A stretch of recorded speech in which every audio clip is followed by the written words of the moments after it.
Hello BookTube, my name is Daniel and welcome back to my channel, Guilty Feet, I've got no rhythm.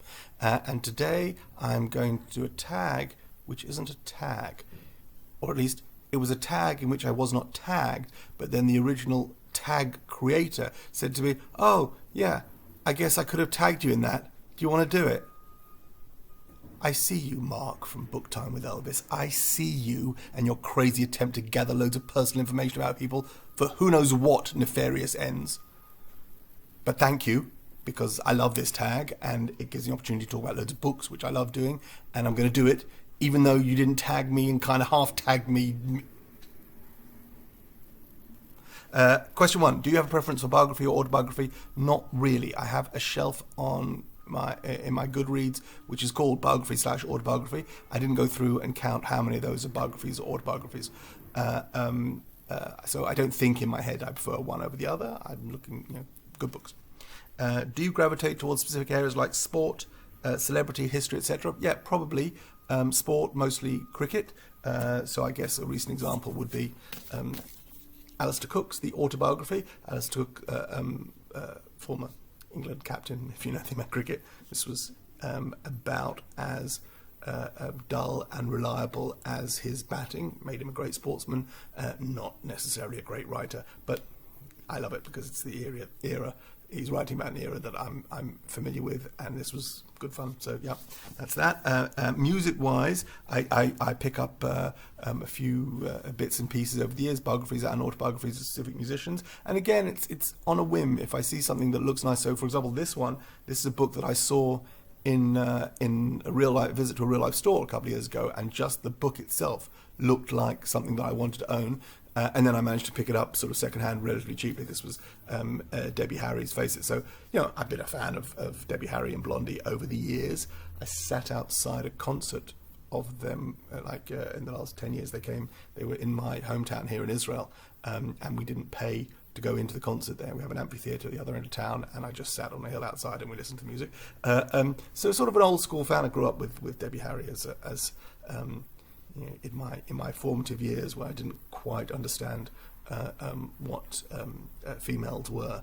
Debbie Harry showing up on Top of the Pops in floaty gowns, singing about hearts of glass and such, was kind of formative. And it is a great looking autobiography with loads of she puts in loads of pictures that she's been sent over the years, fan artwork that she's been sent, and she's kind of sweet and touching about all these things she's been sent. She doesn't reveal very much about herself, I think, which is interesting in its own way, considering she was around in New York in the 70s and friends with Andy Warhol and understands image, and her entire band was called Blondie because of her image. So it was actually enjoyable, if very on the surface. So yeah, so I read stuff like that, but I also read sort of science biographies occasionally if I find something that's interesting to me, an area that I know nothing about. Maybe I have one or two examples later on, and yeah, all kinds of stuff. I guess primarily, if I was to look, I'm not sure, but if I was to look, I'd say a lot of it were sort of cricket / baseball, sports / celebrities from music, film, etc. Next question is. I shut my phone down again. Question 3. Have you ever read the story or read the life story of someone, and in doing so change your opinion of them for better or for worse? I've got examples of both here. So someone whose biography I read and then kind of had a better opinion.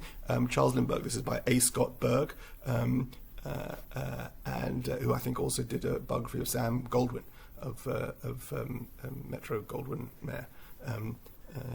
Guy who said include me out, those kind of things. Anyway, this was a straightforward biography of Lindbergh, but I have this book in contrast to, say, Philip Roth's fictional The Plot Against America, where a fictional version of Charles Lindbergh becomes president, and is sort of very isolationist American president who will not let the US go into the Second World War, and the suggestion is that he doesn't have terribly favourable opinions about Jews, and certainly doesn't want to get involved in saving any of them in Europe. And then this book is like a sort of biographical counterpoint to that, I guess.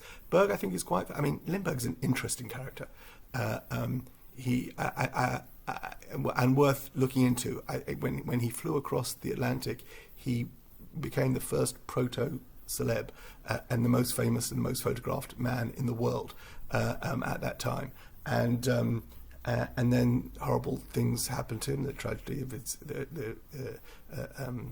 his child was kidnapped and killed, and that was the story that was in every newspaper around the world. And then he also had a complicated life where he had his wife in America, whom he was married to for many years and had a few kids, was in her own right a successful writer, and her books in their day were very, very widely read. And yet he had another secret family somewhere in Europe that he used to go and visit with another wife and other children. A weird, interesting character. And not necessarily the sort of anti-American. Like, he was painted as a traitor because he at one point had suggested that the sort of the late 30s, that the German Air Force was going to be superior in every way to the European and anything the Americans could throw at them if they ever decided to get into the war.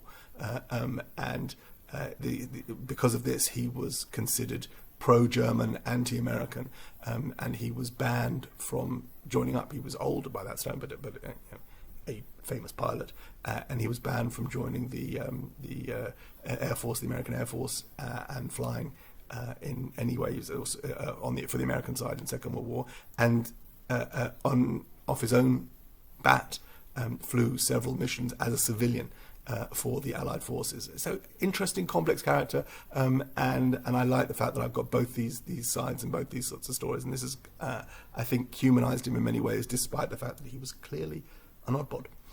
So that's Lindbergh, and then a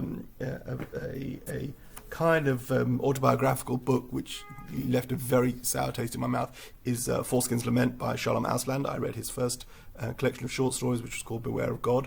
And then I bought this at the same time. This is hardback, so I bought this £3 off in Borders. Where did I buy this? In 2008. And I read this book. It made me about as angry as a book ever has. I found him utterly disingenuous. I wrote a stinking letter to him via his publisher, email, after I read this, and I really hope no one ever got it or saw it or read it. But he really ticked me off. I read another book. I read his book after this, which was about as if Anne Frank had survived and was living in an attic somewhere. I mean, this really wound me up.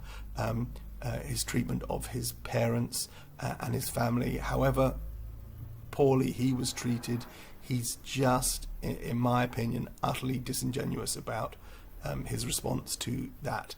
And I did not. I do not think kindly of Mr. Auslander, despite everything he went through. Must you always know who the person is before picking up their life stories? Prompt number 4. No, not necessarily. If a book has some buzz and people are talking about it as a good bit of biography or autobiography, then I may just pick it up to find out. And a couple of examples of things where I might never have heard of these people or cross their paths in any way had they not written a book that was then spoken about and very well reviewed. One example, something really not. I probably wouldn't have picked this up at all had it not been my book of the month choice, was Paul Kalanithe's When Breath Becomes Air, which was a huge hit, say 3, 4, 5 years ago. This was my book of the month club in February 2016, this is astonishing. I wasn't that interested in it because I thought it would be a sort of mawkish look about life and sort of very just a bit sort of cheesy and naff view of life and sort of a spirit, and it's a very clear-sighted, a very direct memoir of a man who is dying and is measuring his life and weighing up what he's leaving behind, his wife and his child, and what the sum of a life is. This was a man who retrained as a doctor later in life and was a neurosurgeon, and had dedicated his life to helping others and finding himself a patient with a terminal illness. It's quite wonderful, and the closing chapter, which is written by his wife, his widow, is very moving as well. And I didn't think I would be interested in this kind of book, and it's terrifically written, highly intelligent, and deeply moving. And another one like that, again, a chap I would never have crossed paths with. This is Stuart, A Life Backwards by Alexander Masters, and this is from a few years ago. So I bought this up in 2007, and I guess it's published around about then. And it's Alexander Masters meets a chap called Stuart, who is living quite rough and clearly addicted to all kinds of substances and not having a very successful life. Stuart Shorter, thief, hostage taker, psycho, and street raconteur, and it is his role as a raconteur where Alexander Masters finds that there is a human behind all this. Yiddish word is tsoros, all the troubles that this gentleman is going through in his life, and he rebuilds his life backwards, autobiographically, to find out who Stuart Shorter was, what he was like as a young boy, how he ended up this way, and the humanizing of a person who seems to be on the periphery of society, perhaps on the periphery of civilization, I think is a tremendous act of kindness, humanizing both the author and the subject. And this was a fine read about a gentleman that I've never crossed paths with and was never likely to. Good book. Question 5. Have you ever met someone whose biography / autobiography you've read? So I really racked my brains then, and then I realised that met's a strong word, but I did go to a signing, stood in front of this gentleman and shook his hand. And this is Arthur Miller's autobiography, Time Bends, which came out in the late 80s. My mum bought me this in hardback, and I had this with me, I think, here in Israel, so in my after high school. And that's why the cover's all ripped. This is the original hardback that she bought me. I studied Arthur Miller for my A-levels. I did Death of a Salesman, and then I actually wrote my undergraduate thesis on family relationships in the plays of Arthur Miller. And at some point while I was studying in London, I think he was visiting at the National Theatre, and I went to see him speak, and then joined a big queue afterwards, and I bought a postcard for 25p at the National Theatre, and he signed it for me. So yeah, I met Arthur Miller, and I've read his autobiography. Question 6. What do you think about books that are described? That was really exciting. Head down, ball spot. What do you think about books that are described as I should put this up here. Described as semi-autobiographical. I don't know. I'm not sure I have an opinion on that.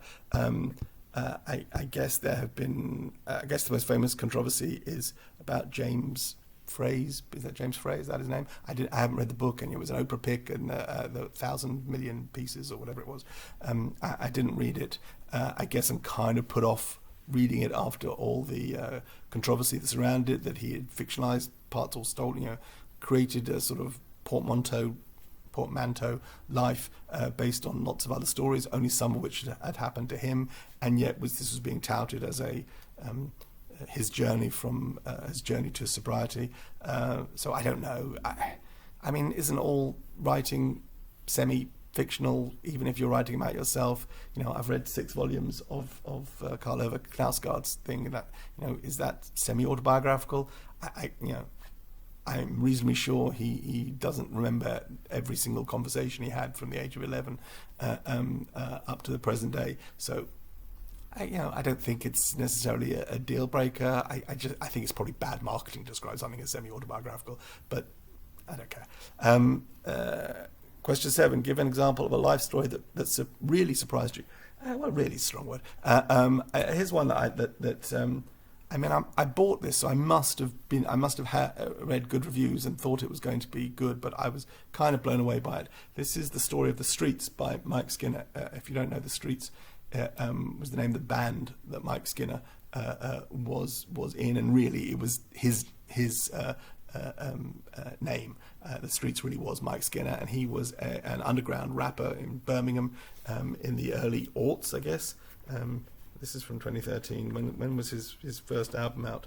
Yeah, I guess 2001 was his debut single. Has It Come to This? So early aughts, and really the original Pirate Material, I think, was the first album, which I never listened to and was probably too outside for me. And then he had this fantastic breakthrough with his second album, which was called A Grand Don't Come for Free, and had a couple of big smash hits on the pop charts, including a #1 single called Dry Your Eyes, which is a great song, and originally had Chris Martin doing some of the more melodic parts of it, and he would sort of rap over it, and has a whole series of songs with that are sort of very sort of British accent, his Brummie accent, rapping, a lot of drug use, some of it extolling the virtues and the joys of using and abusing drugs, and really not my kind of thing necessarily. But A Grand Don't Come for Free is also a concept album where a story starts at the beginning,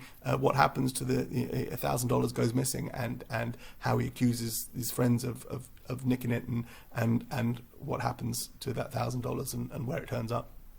And was quite a terrific album and very of its time, and a huge hit. And then I saw, so I had listened to that and was into that, and then I drifted away from him. And then a couple of albums later, his album, one album called Computers and Something, and it was released, and it was available for free to listen to on The Guardian. And of course, being a Guardian reader, I listen, and it was terrific, a really, really fine piece of work. And over the years, I've sort of drifted in and out of his career, and it's really not necessarily my kind of music. So I came to this being kind of a fan. I actually had one album I listened to, another album which I really liked, and this. But my image of Mike Skinner was that he was a bit of a druggie and a bit of a layabout and a chancer, and sort of lucked into this success and all the money that came with it, and all the sex and drugs that came with being famous, etc., etc. And actually, what you get is a really thoughtful memoir of a man who, yes, was initially blinded by fame, and then his response to that.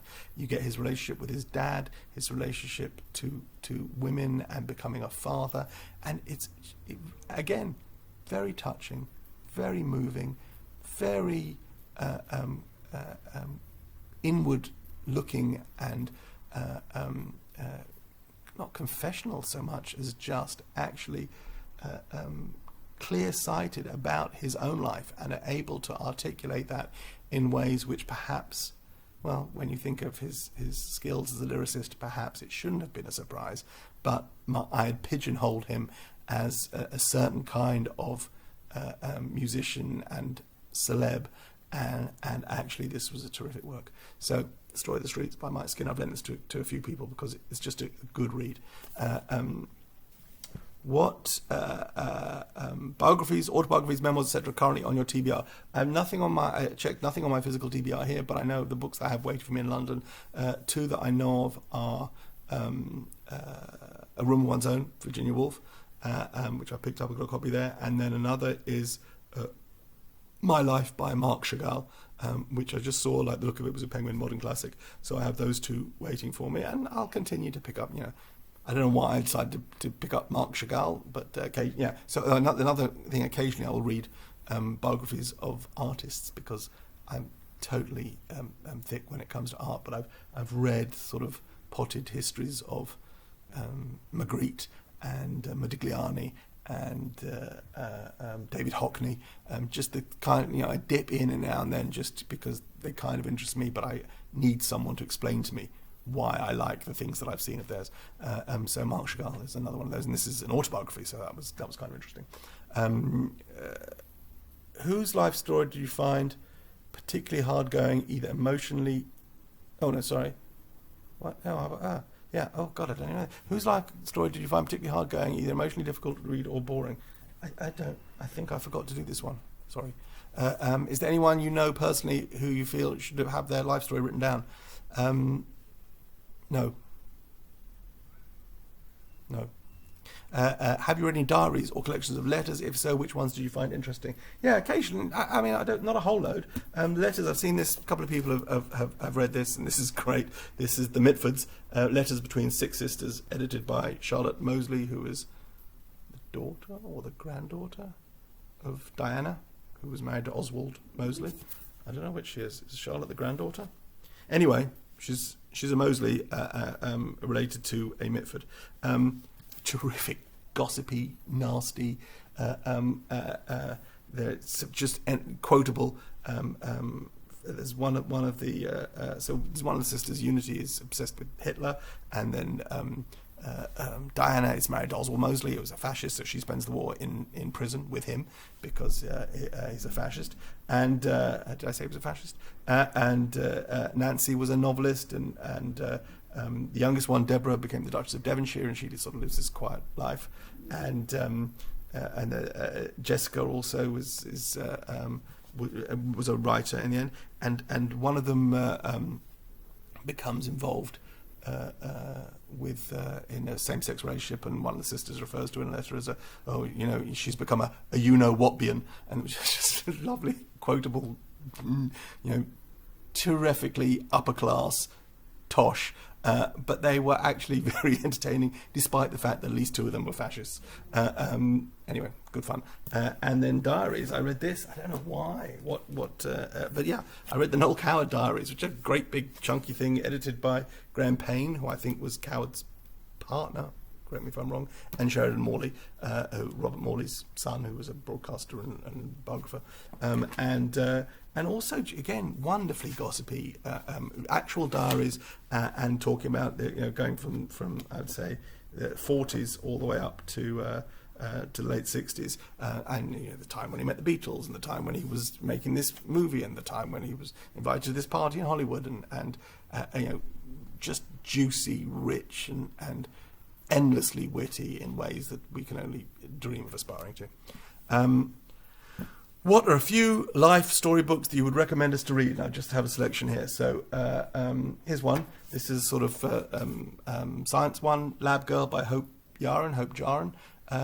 She is a PhD in biology, and this is about her life in science, about how much time of it is spent actually doing experiments, how many of those experiments you have to do out in the field, and then the actual logistics of carting stuff around and putting stuff on planes and taking stuff back to the lab and repeating the same experiment. So it's terrific on the tedium and the repetitive boredom of this job that she loves, and the hours that she puts in doing it over and over, testing different examples all exactly the same way so that you can compare the result. She's just terrific on that kind of the absolute minuscule detail required to be good at this career that she's chosen for herself. And then also the aspect of it which is about raising funds, that in order for her to be able to carry on this experiment and reach some kind of conclusion, she needs to be funded, and her lab needs to be funded, and she needs to be able to pay her lab assistants, and some of whom are with her over decades, but she is constantly having to fight for the funding to make sure they can get paid, and they are just as dedicated as she is. Just a really full-on 5-star autobiography, because it's about a person's passion, and again, someone who is absolutely open-eyed about the challenges and the struggles and the pain pursuing a passion requires, or at least in this is as demanded of her, and tells it in a way where the passion never dims, is never impacted by the aggro that she has to go through in order to each year to make sure that she's the funds have been renewed, that salaries can get paid, that the next trip can be funded, and on and on and on. Really, really, really good. And this was a popular book a few years ago, and highly recommended if you never got around to it. I just think it's a great read. And I sent this to my niece, who was finishing her master's in marine biology, I believe. Sorry, Tash. And is thinking about doing a doctoral program. And I just said, well, I think you might appreciate something. This is, as you're out on field trips and wondering about how those are funded and what it takes. That's good. A couple more, sorry. Conundrum by Jan Morris I came to for the first time just in the last year or two. Jan Morris, absolutely fascinating character who died last year, and she was a brilliant travel writer and began her life as a correspondent for newspapers and was as a young man reported on the summiting of Everest, and describes running up and down Mount Everest in order to get the story and file the copy. There were no mobile phones, satellite phones, or whatever it was in those days, and just commenting on her life as a young man, the fitness and the drive to do all these things, and then later in life and her transition into a woman continually respected for the fine quality of her work and her just absolute maintaining the highest standards throughout a long and storied career. And the conundrum is the conundrum of her life, and again the vision of what her life was like as a young boy and in the early part of the 20th century, and how she did or did not fit in different groups in school, in university, and at work, and beyond, and now later in life. It's a fine bit of work, great biography, autobiography, and highly recommended Jan Morris's Conundrum. Another sort of astonishing work, which I don't think gets very much play here. People often talk about In Cold Blood, for example, by Truman Capote, which I guess, I don't know, is that semi-biographical, not autobiographical? It's a weird one, and a work of absolute genius that many found utterly repellent when it first came out, because of this blurred line and because the fact that Capote had clearly inserted himself into the story but removed himself from the telling of it. And one of the people who panned it as a sort of, this is not a novel, this is not it's sort of reporting, was a guy, Norman Mailer. I don't believe he's read very much. He's another old white bloke fallen out of favour. And after having panned In Cold Blood, he then went on to produce The Executioner's Song, and this is in the late 70s, early 80s, I think. This is sort of 1980, and it won a Pulitzer Prize and was shortlisted for the National Book Award. And this is it's a chunky one, right? It's over 1,000 pages, and it's the story of Gary Gilmore, who was a career criminal who was released from prison, where he'd been for 10, 12 years, and then committed 2 murders for which he was arrested, tried, and sentenced to death. And this was sort of 1977, when the death penalty had kind of been suspended for about 10 years. No one had been executed in America since the late 60s. And Gary, and there was a change in legislation in America, and the death penalty was back on the agenda, and Gary Gilmore was the first one to be sentenced to death. And as is the way of these things, his death sentence was appealed. Every criminal is entitled to a full-bodied defence, and the way of these things is that you appeal. And you appeal to have the death sentence commuted to life in prison or whatever. And Gary Gilmore famously refused to appeal. This was not a good man. He had not led a happy life, and he was certainly, I think, euphemistically could be described as a troubled soul. And sitting in prison and reflecting back on the things that he'd done and the things that led him to that point, he said, enough is enough. I don't want to appeal this. I'm ready to die. Which caused, has a remarkable impact on the whole system, because the system is, the absurdity of the death penalty, that we put people to death. The state murders people for the crime of murdering people. But then if somebody says, I want to die, and I accept this sentence, then there was uproar. No, you have to appeal. You're not allowed to say that you want to die, because then we're giving you, well, you've murdered people and we're giving you what you want. And there's just a philosophical a puzzle going on here, which is certainly addressed. And Mailer talks to everybody, talks to the victims and talks to Gilmore himself. And it's, if you have any interest in true crime, if you've read In Cold Blood and you want to look further, if you think you can handle 1,000 pages of sort of Southern Gothic maybe, but very moving, real crime reportage. I'm not sure I could do this now, but I read this many years ago. I bought this in September '95 for £1.50. Great little English sort of mass market paperback. I'm not sure I have many 1,000-page true crime novels left in me, but I'm pleased I read The Executioner's Song because it's quite special. And then the last thing I'm going to talk about, the last recommendation, is a cheat. It's I've got the first 5 volumes here of Maya Angelou's autobiography, starting, of course, with I Know Why the Caged Bird Sings. I've got also Gathered Together in My Name. I should do them one by one.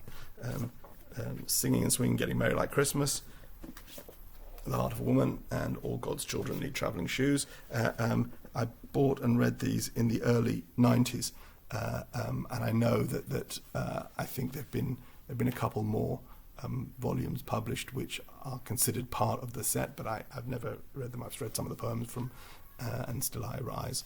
But these were hugely impactful on me in the early 90s. So I wondered, I was trying to imagine why.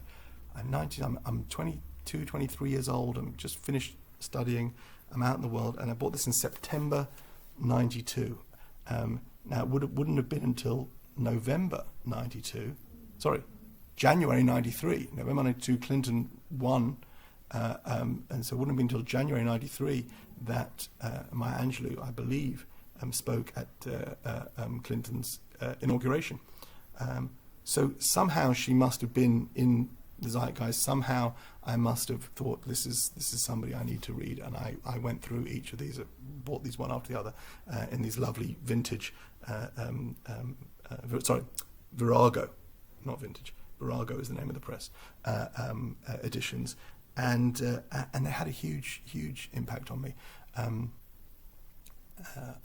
One of the most interesting parts of Angelou's story is when she arrives in Africa, and having had a tough childhood living as a black woman in the 50s and 60s in America, her first visit to Africa, where the officials are people of colour and everyone in power are people of colour, and she finds herself and the men she travels with able to hold their heads up and address the world in a different way, in a different register than she's been used to, and it was revelatory for her.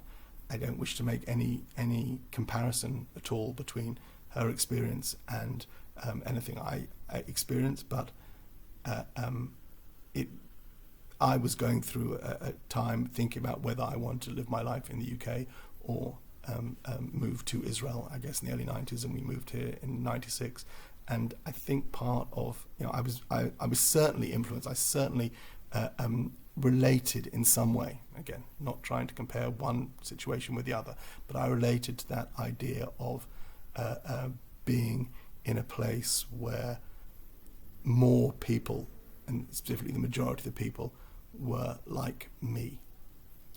I hope that's not insensitive and not trying to co-opt or appropriate someone else's experience, but there was something relatable there, certainly to what I was going through and my thoughts about whether I wanted to live in England and bring up my kids in England. I bought them in September 92, so I get married 3 months later, and it's a couple of years before we have our first kid. But those were already thoughts that were in my head about the kind of life I wanted to live and the kind of person I wanted to be. That led me, within 3 or 4 years, to moving to Israel and bringing up my family here. So amazing books in their own right and kind of formative for me as well. So that's it. God, jeepers, 35 minutes. Sorry. Thanks very much. Take care. Bye.